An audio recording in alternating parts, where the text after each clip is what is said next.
देखिए एक केमिस्ट्री में आपको पढ़ाया जा रहा है कार्बन एंड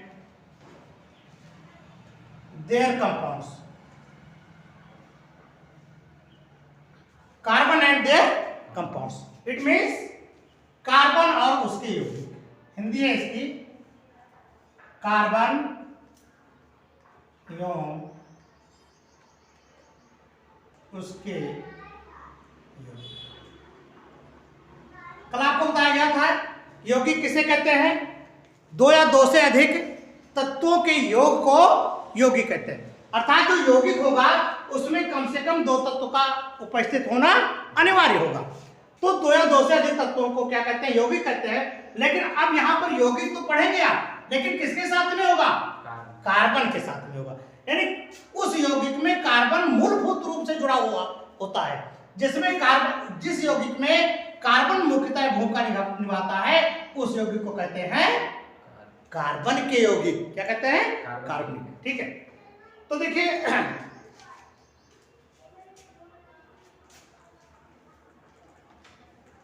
अब कार्बनिक यौगिक में क्या होता है? सबसे पहले आप पढ़ेंगे हाइड्रोकार्बन। क्या पढ़ेंगे? हाइड्रोकार्बन। हाइड्रोकार्बन किसे कहते हैं?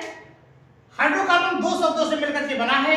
देखिए पहले hydro, hydro means yes yes, hydro means hydrogen, और कार्बन मीन्स तो कार्बन है ना। यानी ऐसा यौगिक जिसमें हाइड्रोजन और कार्बन होते हो। तो हाइड्रोजन से H और कार्बन का प्रतीक क्या है? C। तो C और H यानी हाइड्रोजन और कार्बन में ये होना जरूरी है। क्या? कार्बन और आप जानते हैं कि कार्बन की संयोजकता कितनी होती है? कार्बन की संयोजकता होती है 4। ध्यान रखना, ध्यान रखना। ये मतलब हर क्वेश्चन में पूछा, कंपटीशन में पूछा जाता है क्यों होती है उसको बाद में बताया जाएगा। तो देखिए आपको पढ़ना है हाइड्रोकार्बन। हाइड्रोकार्बन किसे कहते हैं? कि हाइड्रोजन और कार्बन के निश्चित अनुपात से बने यौगिक को क्या कहते हैं? हाइड्रोकार्बन। लिख लीजिए चाहे या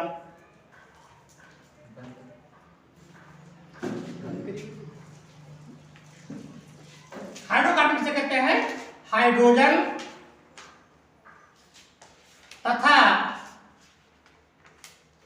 कार्बन। हाइड्रो मीन्स हाइड्रोजन तथा कार्बन। तो हाइड्रोजन तथा कार्बन के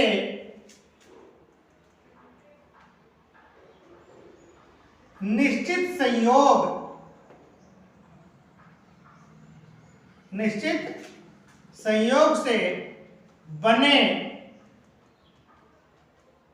यौगिक को क्या कहते हैं? हाइड्रोकार्बन कहते हैं। क्लियर? अब कहने का मतलब ये होता है कि हाइड्रोकार्बन में हाइड्रोजन और कार्बन का होना जरूरी है। अब देखिए हाइड्रोकार्बन के प्रकार। हाइड्रोकार्बन के प्रकार क्या है? तो देखिए जो हाइड्रोकार्बन है ये मुख्यतः दो प्रकार के होते हैं। कितने प्रकार के? दो प्रकार के। कौन कौन से? एक है संतृप्त हाइड्रोकार्बन और दूसरा है असंतृप्त। कक्षा 8 में पढ़ा होगा आपने। एक है, पहला है संतृप्त हाइड्रोकार्बन, संतृप्त हाइड्रोकार्बन। अदर हैंड असंतृप्त, असंतृप्त हाइड्रोकार्बन। अब ये आपको जानना है कि संतृप्त और असंतृप्त किसे कहते हैं। ठीक है, जो संतृप्त हाइड्रोकार्बन होता है इसको अंग्रेजी में कहते हैं सैचुरेटेड हाइड्रोकार्बन, सैचुरेटेड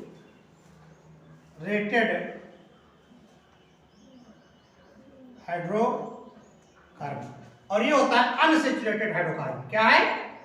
अनसैचुरेटेड। देखिए आपको अंग्रेजी जानना जरूरी है भैया, क्योंकि ये अनसैचुरेटेड हो गया हाइड्रो और कार्बन। तो देखिए अब है संतृप्त हाइड्रोकार्बन। आपको बताएगा कि हाइड्रोकार्बन दो प्रकार के होते हैं, एक है संतृप्त हाइड्रोकार्बन और दूसरा है असंतृप्त। तो अब आपको जानना है संतृप्त हाइड्रोकार्बन किसे कहते हैं। देखिए वह हाइड्रोकार्बन जिसमें कार्बन अपनी चारों संयोजकताएं एकल बंधों के द्वारा पूरा करता है, उस हाइड्रोकार्बन को क्या कहते हैं? संतृप्त हाइड्रोकार्बन कहते हैं। देखिए वह हाइड्रोकार्बन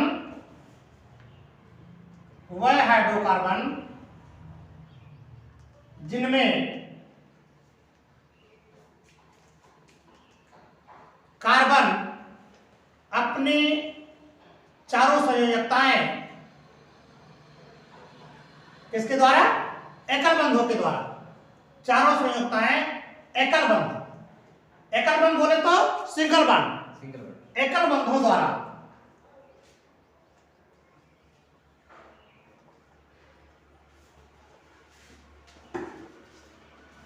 द्वारा पूरा करता है, क्या कहलाते हैं? संतृप्त हाइड्रोकार्बन कहलाते हैं। संतृप्त हाइड्रोकार्बन कहलाते हैं। जैसे देखिए सी, ये देखिए एच, सी यहां पर कितना है? 1, और ये कितने हैं? 4। CH4 क्या बना? CH4 इसका सूत्र है, ये नाम है मेथेन। अगला देखें,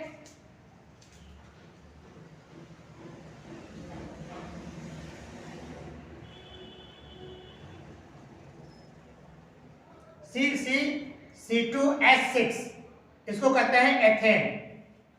तो एथेन है, मेथेन, प्रोपेन, ब्यूटेन, जितने भी सिंगल बॉन्ड के द्वारा कार्बन अपनी संयोजकताएं पूरा करेगा या कार्बन के चारों तरफ सिंगल बंध लग जाएंगे, उस प्रकार का पूरा हाइड्रोकार्बन क्या कहलाएगा?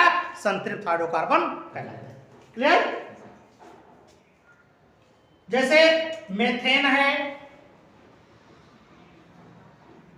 एथेन है, प्रोपेन, ब्यूटेन, पेंटेन,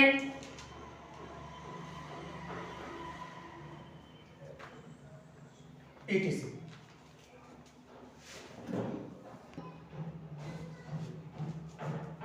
देखिए अगला है असंतृप्त हाइड्रोकार्बन, जिसको अंग्रेजी में कहते हैं अनसैचुरेटेड हाइड्रोकार्बन। तो अनसैचुरेटेड हाइड्रोकार्बन क्या होते हैं? आपने इससे पहले पढ़ा संतृप्त हाइड्रोकार्बन जिनमें कार्बन अपनी चारों संयोजकताएं किससे? एकल बंधों के द्वारा पूरा करता था, उसे संतृप्त हाइड्रोकार्बन कहते थे। यहाँ पर असंतृप्त हाइड्रोकार्बन क्या होता है कि असंतृप्त हाइड्रोकार्बन में कार्बन कार्बन के मध्य में या तो डबल बॉन्ड या ट्रिपल बॉन्ड उपस्थित होता है।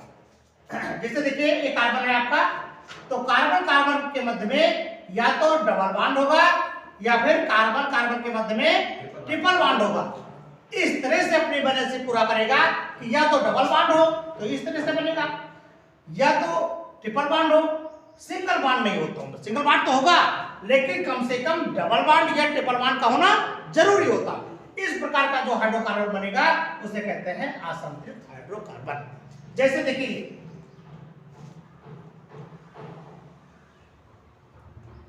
अब यहां पर देखिए क्या है?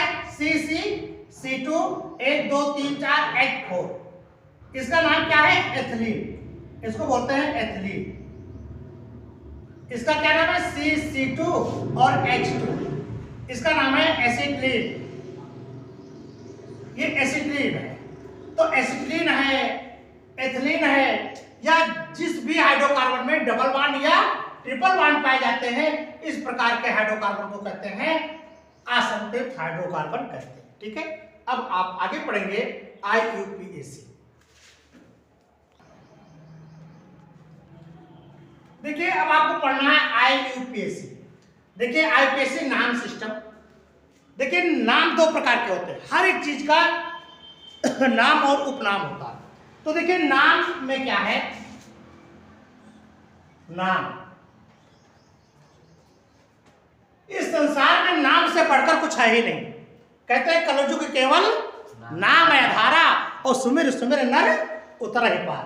तो नाम जो होता है, जैसे भी आप पूरे क्लास में बैठे हो और किसी से कहा जाए कि यहाँ आओ, तो यहाँ कोई नहीं आएगा।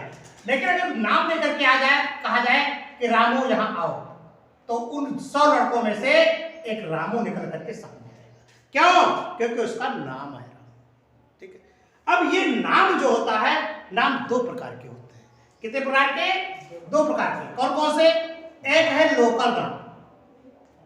लोकल नेम क्या होता है? घर का नाम। लोकल माने अस्थाई, माने आसपास के जो लोग होते हैं उन्हें कहते हैं लोकल आदमी को, यानी जो क्षेत्रीय होते हैं। तो एक नाम आपका क्षेत्र वाइज होता है, जैसे चिंटू है, पिंटू है, मिंटू है ना, ये आपका लोकल नाम है। लेकिन जिस नाम से आपका आधार बनता है, आधार कार्ड बनता है, वह नाम इंटरनेशनल होता है। जैसे मानिए आपका नाम यहाँ पर पिंटू है, लोकल नाम आपका पिंटू है, और आधार बना है पृथ्वीराज से, पृथ्वीराज। तो जो आपका जो आधार कार्ड का नाम है वह सभी जगह एक ही होगा। लेकिन जो पिंटू का नाम है, या आप जानते हैं, आपके माता पिता जानते होंगे, आपके पास पड़ोस वाले जानते होंगे, लेकिन ये सब स्थान पर मान्य नहीं है। लेकिन जो पृथ्वीराज जो नाम है, जिससे आधार कार्ड बना है, तो अगर आप इंग्लैंड चले जाएं तो वहां पर भी इसका नाम क्या होगा? पृथ्वीराज ही होगा। ठीक है। ठीक इसी प्रकार से मान लीजिए जल है, तो हम लोग इसको जल कहते हैं, इंडिया भारत देश में जल कहते हैं। जल का प्राकृति में इसको नीर भी कहा जाता है, तोय भी कहा जाता है, अंग्रेजी में इसे वाटर कहा जाता है, बिस्लेरी कहा जाता है। लेकिन वैज्ञानिकों ने कहा कि जो रसायन की भाषा है उसको किस भाषा में रखा जाए? IUPAC में रखा जाए, अर्थात इस भाषा के अंतर्गत एक जो तत्व होते हैं उनको सर्वथा सभी जगह एक ही नाम से बुलाया जाए, उसमें मतभेद ना हो कि हम यहाँ जल कहते हैं, पानी कहते हैं, नीर कहते हैं, लेकिन हमारे अमेरिका में जाएं तो वहां पर उसका नाम दूसरा बुलाया जाए। तो ठीक इसी प्रकार से वैज्ञानिकों ने जनेवा में एक पद्धति पारित की जिसका नाम है IUPAC। इस पद्धति के अनुसार उसमें जितने भी तत्व या यौगिक और नाम रखे गए हैं वह नाम एक ही है। चाहे जिस देश में आप चले जाएंगे तो वहां पर उसका उसी नाम से उद्घोष होता है। जैसे जल है तो जल को पानी, नीर जो भी कह दीजिए, वाटर, लेकिन अगर उसका नाम पूछा जाए, सूत्र पूछा जाए तो क्या होगा? H2O। अब ये H2O ये इंडिया वाला भी पढ़ता है, वही नेपाल भी यही पढ़ता है, और अमेरिका, इंग्लैंड, जितने भी कंट्री हैं जहां पर भी इसकी मतलब बात होगी तो जल की बात क्या होगी, इसका सूत्र पूछा जाएगा तो H2O ही होगा। कि हमारे यहाँ इंडिया में H2O होता है, अमेरिका में कोई दूसरा होगा? नहीं होगा।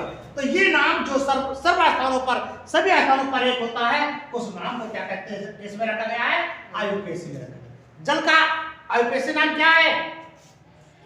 जल का IUPAC नाम है एक्वा। क्या नाम है? एक्वा। इसको एक्वा बोलते हैं। एक्वा, एक्वा माने जल, और सूत्र क्या है?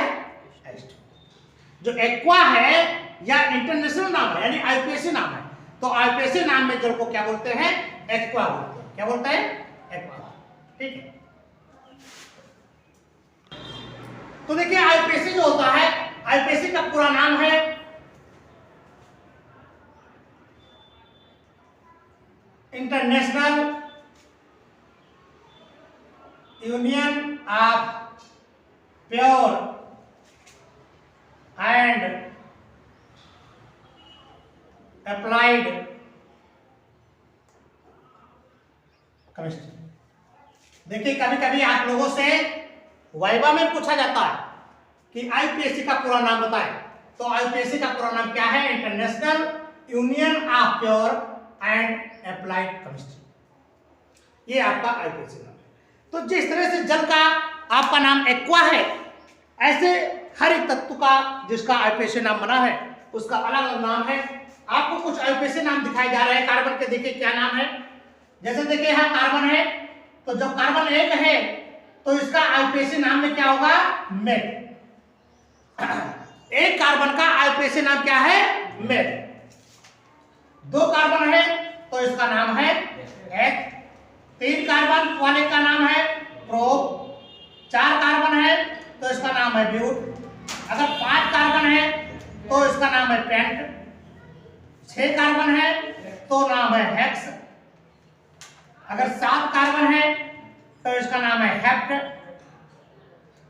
8 कार्बन है तो उसका नाम है वो सीटी ऑक्ट, और 9 कार्बन है तो इसका नाम है NON नॉन, और अगर 10 कार्बन है तो इसका नाम है डेक DEC।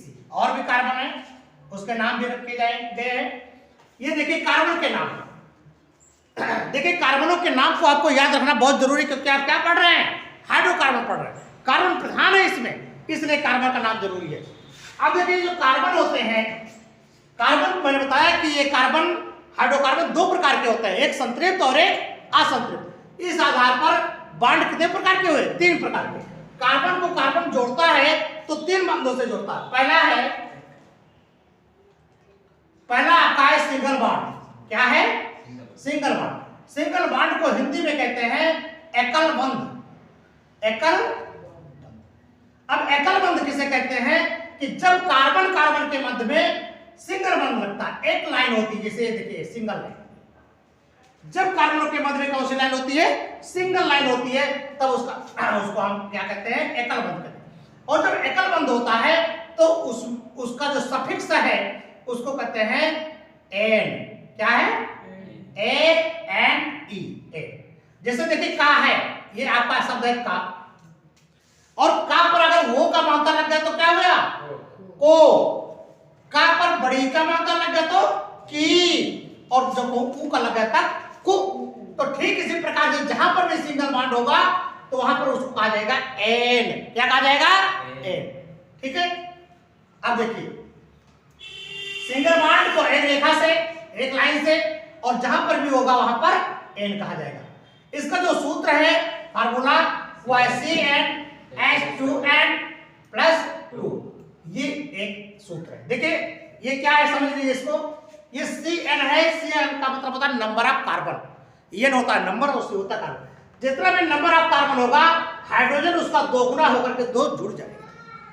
2n, ये मतलब इसी का नंबर, जितना भी कार्बन होगा हाइड्रोजन 2 गुना हो जाएगा, और 2 गुना होकर के 2 और जुड़ जाएगा। तब आपका कार्बन और हाइड्रोजन का अनुपात निकल आएगा, यानी संख्या निकल आएगी। अब देखिए इसका प्रयोग कैसे होता है। आपको कुछ नहीं मालूम है, बस इतना मालूम है कि ये कार्बन का नाम है और ये सिंगल बॉन्ड का नाम है। क्लियर? अब देखिए जैसे आपसे पूछा जाए कि मेथेन का सूत्र बताओ, किसका सूत्र बताना है आपको? मेथेन का। किसका? कुछ नहीं जानते, जानिए 0 से। तो आप ये जानते हैं कि मेथेन 2 शब्दों से मिलकर के बना है, मेथ धन एन बराबर, इतना तो आप जानते हैं। तो मेथ में कितने कार्बन हुए, आप यहां पर देख लीजिए। मेथ में कितने कार्बन है? 1 कार्बन, तो 1 कार्बन हो गया। अब 1 कार्बन के साथ में एन सिंगल बॉन्ड, जहां पर एन मैंने पहले बताया कि ये एन होगा, तो जहां ANE है वहां कौन सा बॉन्ड लगता है? Single bond. तो कार्बन की वैलेंसी मैंने पहले बताया है कि कार्बन की जो संयोजकता है कार्बन की वो कितनी है? 4 है। तो कार्बन अपनी चारों क्षमता किससे पूरा करेगा? सिंगल बॉन्ड से। कितने बॉन्ड से? सिंगल। और आप क्या पढ़ रहे हैं? हाइड्रोकार्बन पढ़ रहे हैं, तो कार्बन तो है और साथ साथ में आपका लगाना है आपको हाइड्रोजन। ये हाइड्रोजन का सूत्र है। अब कार्बन कितने हैं? 1 कार्बन है, और हाइड्रोजन कितना है? 4। हाइड्रोजन कितना है? 4। तो क्या सूत्र बन गया? CH4। कार्बन कितना है? 1, इसलिए इसका नाम हो गया मेथ। और सब में कौन सा बॉन्ड है? सिंगल बॉन्ड है, इसलिए हो गया N, और दोनों को आपने मिला दिया, बन गया मेथेन। क्या बना? मेथेन। और मेथेन का सूत्र क्या है? CH4।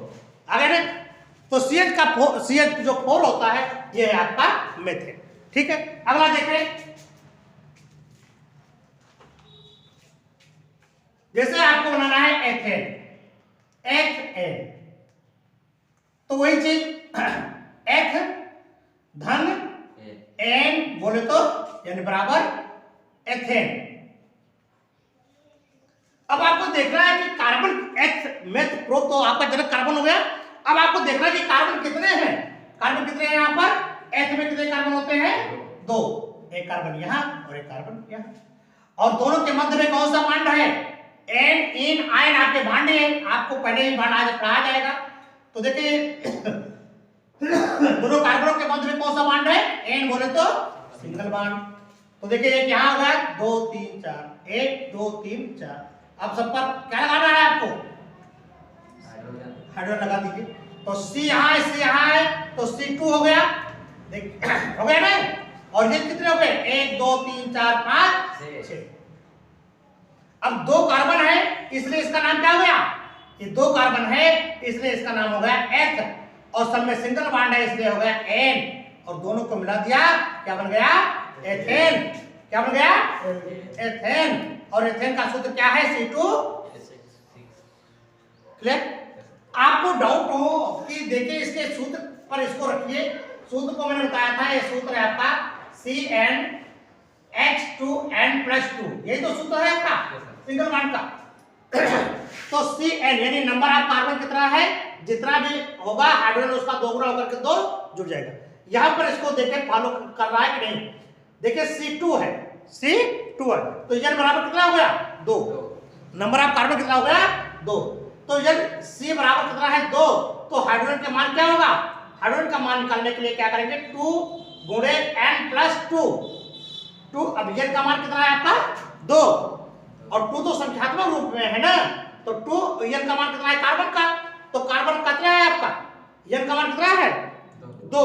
तो 2 में 2 से 2 गुणे 2 धन 2, तो 2 दूनी 4 और 2 6। हाइड्रोजन का मान निकला है ना। अगर कार्बन की संख्या 2 है तो हाइड्रोजन की संख्या कितनी होगी? 6। इसका मतलब यह एन बॉन्ड का सूत्र है। ठीक है।